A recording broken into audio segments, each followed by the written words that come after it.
You have read about Macaulay's Minute, ठीक है, set up under Thomas Macaulay, and we were doing Wood's Dispatch, ठीक है, तो हम ये कर रहे थे उस दिन. I'm going to start with Wood's Dispatch that was set up under, किसके अंदर सेटअप हुआ था? Charles Wood. चार्ल्स वुड के अंदर सेटअप हुआ this Wood's dispatch and came to India under Charles Wood. अब ये जो डिस्पैच था इसने ज्यादा जो स्ट्रेस थी ना, that was pointed towards economic field. European learning it said would enable Indian. अब इसने इकोनॉमिक फील्ड की तरफ ज्यादा स्ट्रेस दी. अब वुड्स डिस्पैच में ऐसे क्या बताया गया? First of all, enable Indians to recognize the advantages that flow from the expansion of trade and commerce and make them see the importance of developing the resources of the country. Introducing them to European ways of life would change their taste and desires. सबसे main बात पता क्या थी? Economic field में इन्होंने कहा ना, ज्यादा उस तरफ इंपॉर्टेंस इन्होंने दिखाई. इंडियन ट्रेड एंड कॉमर्स, लोगों को प्रॉपर पता चलेगा कि कैसे दूसरी कंट्रीज के साथ ट्रेड है उनका, कैसे क्या क्या उन्हें प्रॉफिट हो रहे हैं, तो इंडियंस को कहते सब पता चलेगा. मेन मोटिव क्या था? To create the demands of British goods. Indian के मनों में किसकी डिमांड्स को क्रिएट करना था? ब्रिटिश गुड्स, कि ये लोग कल को ब्रिटिश गुड्स की डिमांड करें. इनका मेन मोटिव का क्या था? ब्रिटिश गुड्स की डिमांड को बढ़ाना चाहते थे. तो वुड्स डिस्पैच जो था, इसने ट्रेड एंड कॉमर्स के बारे में लोगों को बताया, इंडियंस को, and asked them to develop the resources of the country. कैसे ये बेनिफिशियल होंगे इंडियंस के लिए, डेवलप द रिसोर्सेज, और साथ में किस चीज की डिमांड को क्रिएट किया ज्यादा? British goods. तो ब्रिटिश गुड्स की डिमांड इंडियन मार्केट में बढ़ जाए. इनको था कि इंडियंस के टेस्ट, डिजायर्स, ये सब चेंज कर देंगे and create a demand for which goods? British goods. Indians के टेस्ट एंड डिजायर्स ही चेंज कर देंगे हम.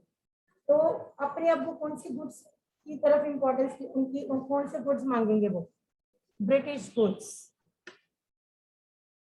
अब और क्या चाहते थे? कि इंडियंस जो है ना अप्रिशिएट करें ब्रिटिश गुड्स को and buy the goods which were produced in Europe.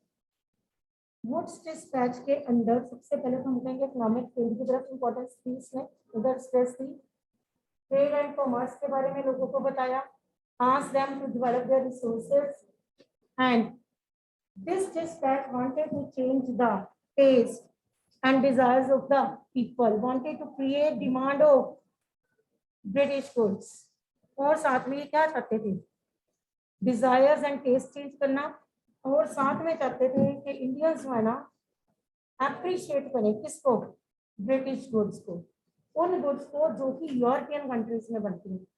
Indians उन गुड्स को अप्रिशिएट, अब जिस गुड को अप्रिशिएट करेंगे उसी को खरीदेंगे. तो इट मींस उनको किस की तरफ लेके जाना था? उनके टेस्ट एंड डिजायर्स चेंज करके उनके मनों में किस चीज की डिमांड क्रिएट करवानी थी? British goods. और किसको अप्रिशिएट करवाना चाहते थे? ब्रिटिश गुड्स को. अब इतना पता चला.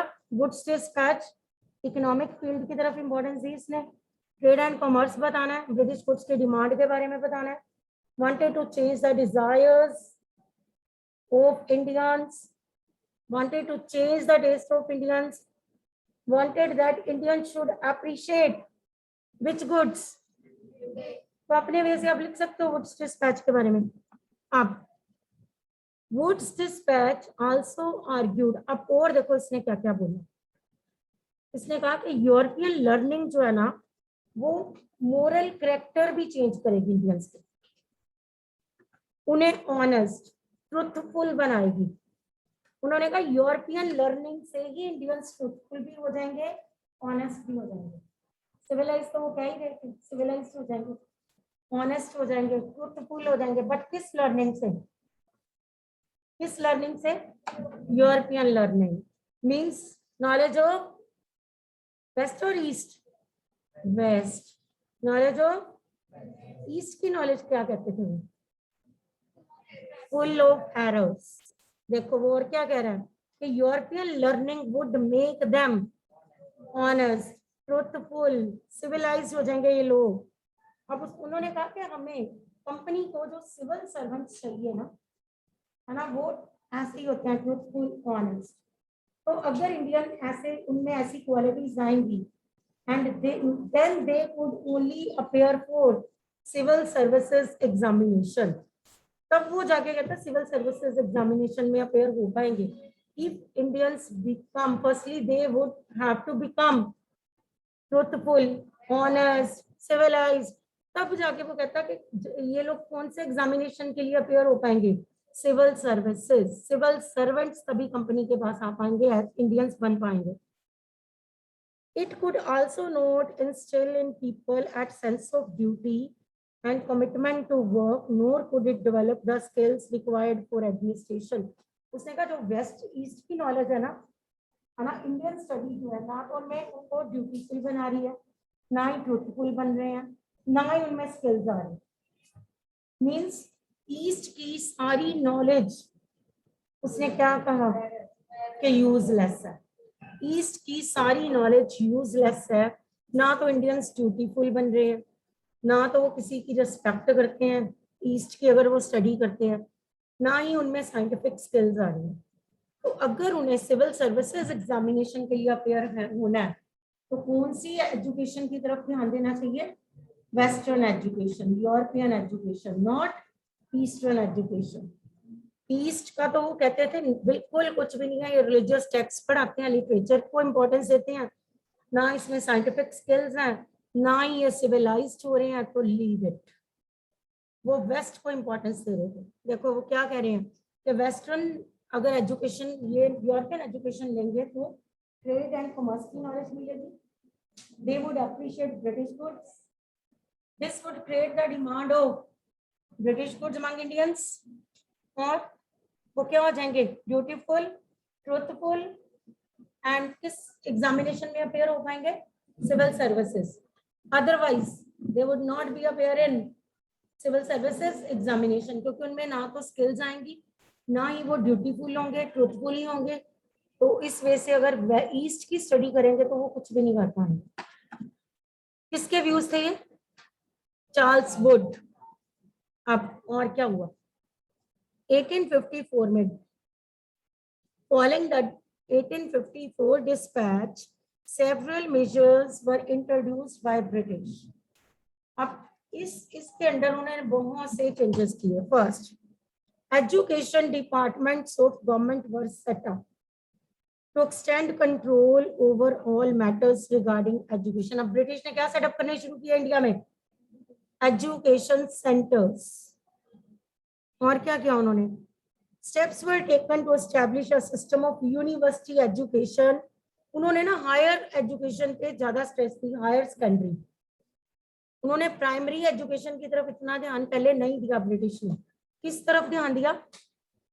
Higher secondary education. तो उन्होंने यूनिवर्सिटीज, एजुकेशनल इंस्टीट्यूशंस ये सेटअप करने शुरू किए। इन 1857 में अब रिवोल्ट हुआ था, याद है मंगल पांडे वाला रिवोल्ट? तो उधर वो भी आ गया। 1854 के दौरान ये सारे वुड्स डिस्पैच के, ये सारे हम कहेंगे कि वुड्स डिस्पैच इंडिया में आया। In 1857 there was revolt by सिपाहीज, याद आ गया?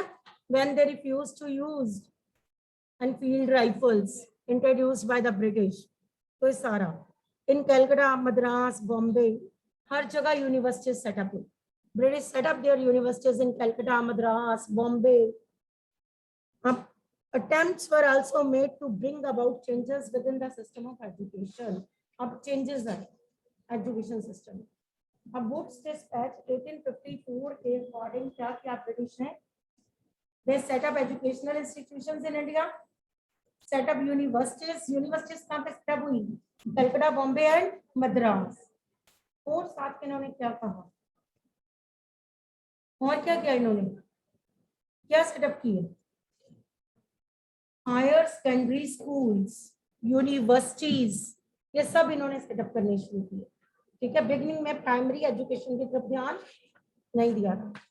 अब नेक्स्ट इज व्हाट हैपेंड, अब यूनिवर्सिटीज आ गई थी, हायर सेकेंडरी स्कूल्स आ गए। No, what happened with local schools, local schools को क्या हुआ, what happened to local schools. अब उस दिन भी मैंने बताया था कि do you have any idea how children were taught in pre British times. उस दिन भी मैंने बताया था कोई बिल्डिंग नहीं होती थी, जहाँ कोई सब्जेक्ट्स नहीं होते थे, कोई अटेंडेंस नहीं होती थी, ये सब अब इसमें पढ़े थे प्री ब्रिटिश स्कूल्स के बारे में। ठीक है, प्री ब्रिटिश स्कूल्स, इसमें अब हम report of William Adam, report of वो पढ़ेंगे। इन 1830 William Adam, a Scottish missionary. Who was William Adam? Scottish missionary. वो इंडिया आए in 1830. Scottish missionary, name the person, William Adam, came to India. Districts, he visited the districts of Bengal and Bihar. कौन सी side, Bihar and Bengal. अब he had been asked by company to report on the progress of education in vernacular schools. Vernacular पता है, common languages, common languages में जो school थे उसके बारे में उससे पूछा गया कि गिव रिपोर्ट।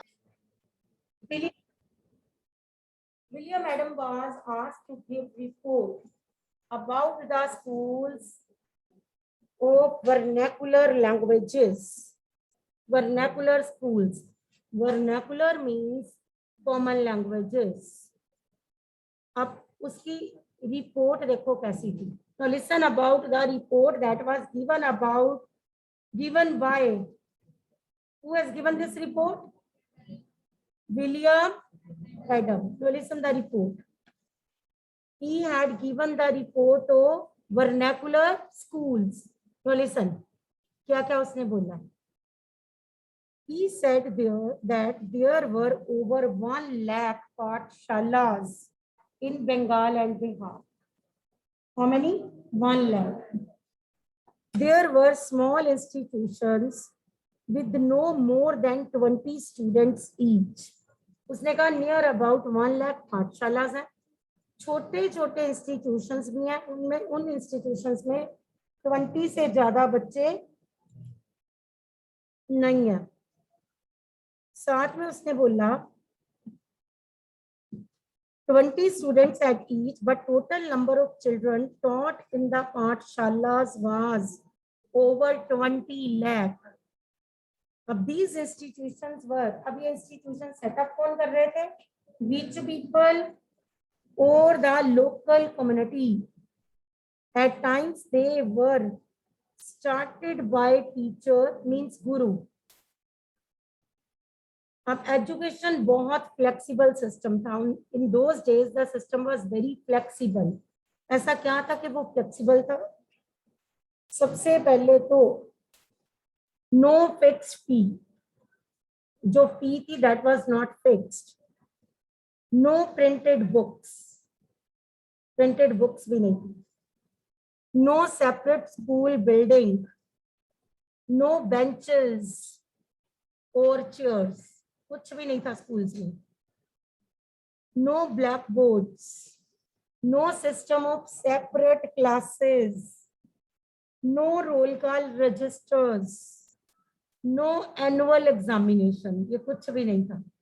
देखो कुछ भी नहीं था, आज के स्कूल्स में जो जो है कुछ भी नहीं था तब के स्कूल्स में। No annual examination also, no attendance register, no chairs, no benches, no fix fee, कुछ भी नहीं था। कोई टेक्स्ट बुक नहीं थी, नो सेपरेट कोई स्पेशल बिल्डिंग्स नहीं थी, सेपरेट क्लासेस नहीं थी, एक ही जगह 8th 9th जो भी लेवल थे सब इकट्ठे बैठे होते थे।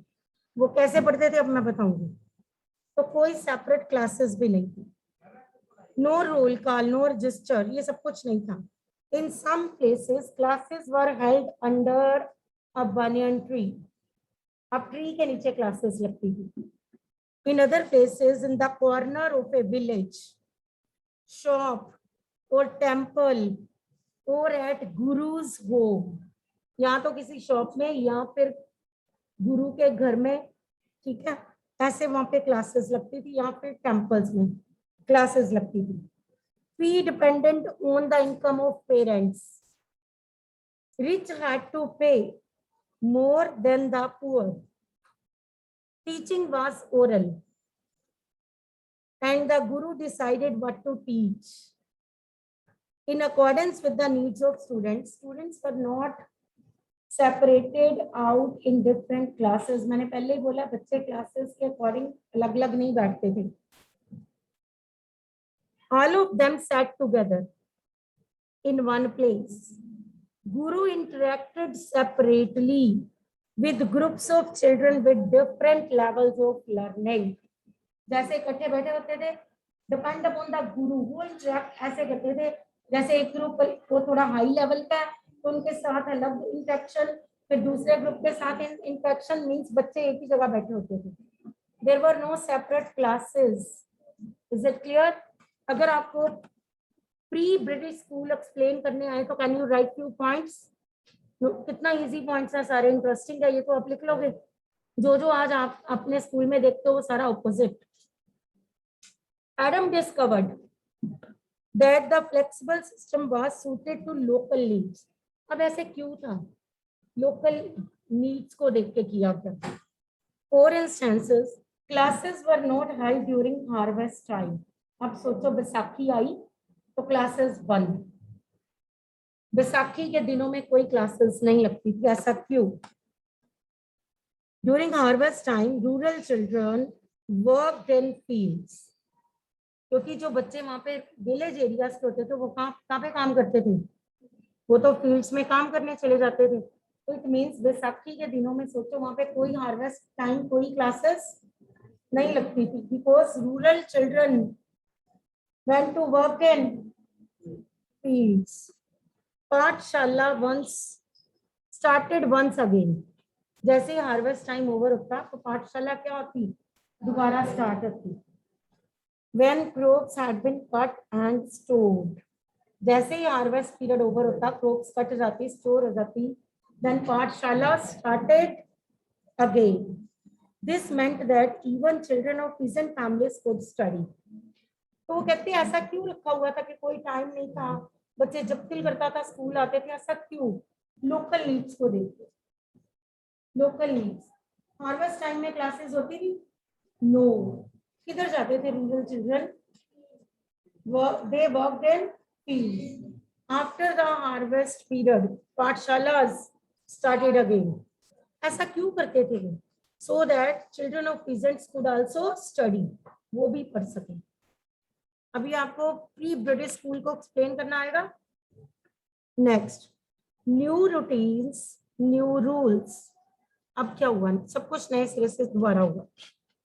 अब मिड 19th सेंचुरी की बात करते हैं। Company was concerned primarily, I have told you before कि कंपनी जो थी वो हायर एजुकेशन पे स्ट्रेस दे रही थी, ना कि पाठशाला की तरफ ध्यान ही नहीं देती थी। Companies primarily with higher education, so it allowed local pathshalas to function. Local pathshalas ऐसे ही रहने दी, उन्होंने कहा जैसे चल रही है चलने दो इनको, जैसे जो बच्चे मर्जी से आ रहे हैं आने दो इनको। वो कहते हैं अभी हमें हायर एजुकेशन को देखना है, बड़े बच्चों की स्टडी को देखना है, छोटे बच्चे जैसे आ रहे हैं उनको पढ़ने दो।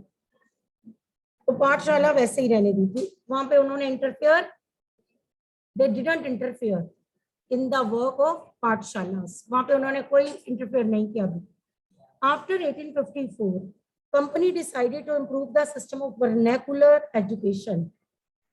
वर्नाकुलर पता ना? I've told you, what do you mean by vernacular? Common languages. अब उन्होंने कहा हम चेंज करेंगे सिस्टम को, कैसे? It felt that this could be done by introducing order within the system, imposing routines. उन्होंने कहा रूटीन बनाओ, रूल्स बनाओ, रेगुलर इंस्पेक्शंस करो स्कूल्स की, चेक करो कि functioning is going on properly और नॉट इन द स्कूल्स। हमारी तो होती है ना सेम। उन्होंने कहा रूल सेटअप करो, ठीक है, प्रॉपर सिस्टम सेटअप करो for the education, rules setup करो, इंस्पेक्शन करो उनकी, बच्चों की रूटीन सेटअप करो, ये सब कुछ पहले नहीं थी ना, जो जब दिल करता था स्कूल आते थे। अब was this to be done, अब ये कैसे करते? Company appointed a number of government pandits. अब इसके लिए कंपनी ने किसको अपॉइंट किया? Pandits, government pandits, each in charge of looking after 4 to 5 schools. Company ने पंडित्स को अपॉइंट किया, वो कितने स्कूल्स को देखते थे? 4 to 5, राउंड लेते थे 4 to 5 स्कूल्स में जाते इंस्ट्रक्शंस के लिए, पता है ना। Task of Pandit was to visit the Pathshalas and try to improve the standard of teaching. Each guru was asked to submit periodic reports. अब गुरु से क्या मांगनी शुरू कर दी? पीरियोडिक रिपोर्ट के बच्चे पढ़ते भी हैं, अपनी आप रिपोर्ट सबमिट करोगे। किसको करनी होती थी report submit? To pandits. Pandit visited how many schools?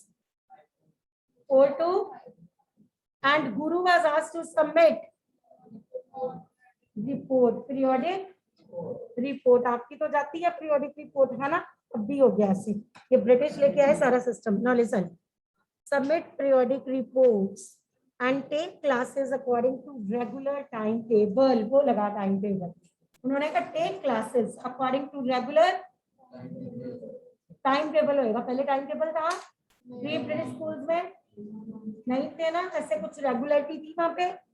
No. Instruction थी? नो।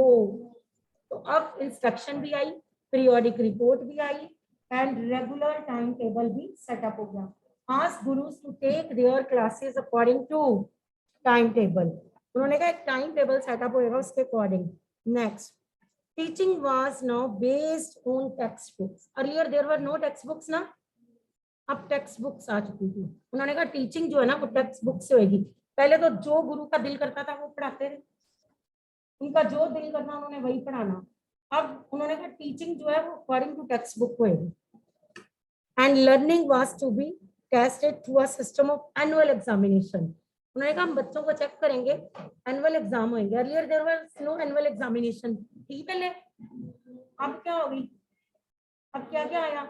एनुअल एग्जामिनेशन भी आया, पीरियोडिक रिपोर्ट आई, टाइम टेबल आया, ठीक है, बच्चों की रूटीन सेटअप की, और साथ में उन्होंने कहा इंस्पेक्शन होगी। Inspection was done bye, who did inspection work? Pandits. Pandits visited how many schools and gave report to government. किसको रिपोर्ट दे देते थे? Pandits gave report to government. Guru was asked to submit periodic report and क्या होता था वहां पे? Annual examination. Text book से पढ़ाना होता था, ये सब कुछ सेटअप हो गया।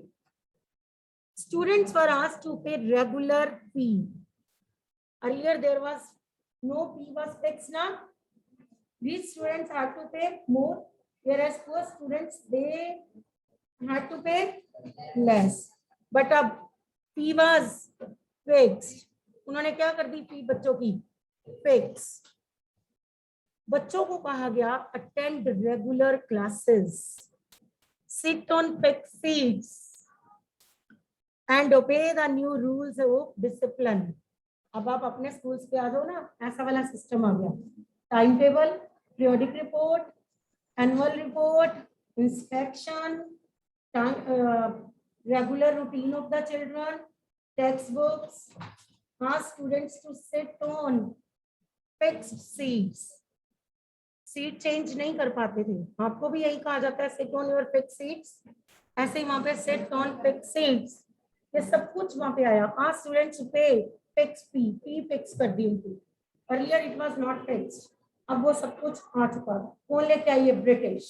तो अब वही सिस्टम अभी भी फॉलो कर रहे हैं। नेक्स्ट, पाठशालास which accepted, अब एक मिनट, इतने changes, some पाठशालास they did not accept these rules, they did not accept all these, कईयों ने इसे एक्सेप्ट नहीं किया। बट जिन्होंने एक्सेप्ट नहीं किया उनके लिए प्रॉब्लम होगी. They were not given grants by the British. Government grants मिलती थी स्कूल्स को. And Pathshalas who did not accept these rules and regulations, they were not given grants by the government. British government grants देती थी, वो नहीं मिलती थी. And those who followed British rules, worked according to the rules set up by British, were given grants by the government. उन पाठशालास को क्या मिलनी शुरू हो गई? Grants by the government. अब किसके लिए ये मुश्किल हो गया? गुरुस के लिए, जो कि इंडिपेंडेंट वर्क करते थे. फाउंड इट डिफिकल्ट, उनके लिए मुश्किल हो गया to compete with government aided and regulated पाठशालास. अब वो इनसे compete नहीं कर पाए क्योंकि अब की पाठशालास में रेगुलर रूटीन से स्टडी हो रही थी. तो it became difficult for the gurus, जिन्होंने इन रूल्स को फॉलो नहीं किया. It became difficult for them, इसलिए तो उन्हें ग्रांट्स नहीं मिली. सेकेंड, इट्स गवर्नमेंट के एडेड स्कूल्स के टीचर्स के साथ compete करना उनके लिए मुश्किल हो गया. दे couldn't compete with them, क्योंकि एक तो आप कहोगे कि सैलरी को लेके भी होएगा तो उन्हें ग्रांट से नहीं मिलती थी. सेकंड, अब यहाँ पे सिस्टमैटिक वे से स्टडी हो रही थी, तो बच्चे किधर प्रेफर करेंगे? जिधर सिस्टमैटिक होगी. So it became difficult for the gurus to compete with the government aided schools, school teachers. उनके साथ वो compete नहीं कर पा रहे. New rules and routine had another results. In earlier system, children from poor peasant families had been able to go to Pathshalas since the timetable was flexible. The discipline of new system demanded regular attendance even during harvest time when children of poor families had to work in the fields. Inability to attend school came to be seen as indiscipline, as evidence of the lack of desire to learn. Earlier क्या था? During harvest time, children could work in fields. But अब तक government ने क्या कर दिया? उन्होंने तो रेगुलर टाइम टेबल सेटअप किया. अब बच्चे कहाँ नहीं जा पाते थे? फील्ड्स में काम नहीं कर सकते थे. अगर वो जाते तो क्या काउंट होती? एक तो पहले तो उनकी अटेंडेंस शॉर्ट होती, साथ में वो कहते थे कि बच्चों में बच्चे विलिंग नहीं है पढ़ने को, lack of desire to learn. वो कहते थे बच्चे खुद भी विलिंग नहीं है पढ़ने के लिए, तो ऐसे काउंट होता था. अगर बच्चे ज्यादा एब्सेंट होते थे तो कहते थे these students are not willing to learn, ये बच्चे विलिंग नहीं है पढ़ने के लिए, विलिंग नहीं है, तो ऐसे काउंट होता था. तो अब ब्रिटिश ये सब बातें लेके स्ट्रिक्ट हो चुके थे. अब इतना सा आज करते हैं. First of all, can you write few points about pre British schools? अगर प्री ब्रिटिश स्कूल्स लिखने हैं तो टोटल ऑपोजिट जो अभी आपका है. अगर आपको न्यू सिस्टम के बारे में लिखना है तो you have to write about your system, अपना सिस्टम. अब एक मिनट, प्री ब्रिटिश स्कूल्स की स्टडी किसने की? Who was given this task? Very good, William Adam. Who was William Adam? Scottish missionary. अब ब्रिटिश जो नए स्कूल्स लेके आए, who were given the work of inspection? Pandits. अब ब्रिटिश के स्कूल्स में वो सब कुछ था जो आज की डेट में आपके स्कूल में है. Proper attendance, annual examination, periodic report, एक एक चीज, टेक्स्ट बुक, हर चीज है. लैक ऑफ अटेंडेंस, अगर शॉर्ट ऑफ अटेंडेंस, अगर एक मिनट, लैक ऑफ, अगर वो नहीं बच्चे स्कूल आते थे तो वो क्या कहते थे? Students are unwilling to learn. और साथ में क्या काउंट होती? Absent, short attendance. ठीक है. तो इस वजह से ब्रिटिश रूल जो आए वो स्ट्रिक्ट थे. रेगुलरिटी लेके आए, पंक्चुअलिटी लेके आए बच्चों में, प्रॉपर टाइम टेबल आया, प्रॉपर एजुकेशन सिस्टम आया, एग्जामिनेशन आई, प्रॉपर फिक्स फी सेटअप हुई. All this was done by British in India.